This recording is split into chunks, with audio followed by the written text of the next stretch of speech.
How to sign up on Vampire Survivors. Hi guys, it's Mikran from Gaming Basics. Today I am going to guide you how to sign up on Vampire Survivors. Signing up on Vampire Survivors is quite easy, so without any delay, let's start the video.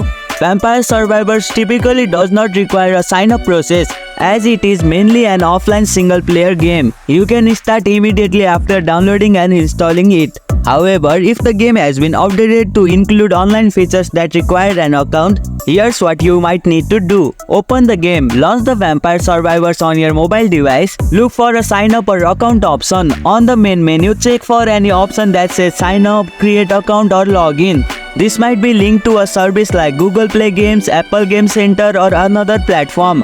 Follow the sign up process. If you find a sign up option, follow the prompts to create an account. You might be asked to enter your email, create a username and set a password. Or you might be able to sign up using existing account Google, Apple, etc. If no sign up option exists, it means that game doesn't require or support an account system and you can continue playing without one. If you liked our video, press the thumbs up and share button. If you have any questions, comment down below and don't forget to subscribe the channel for more tutorials.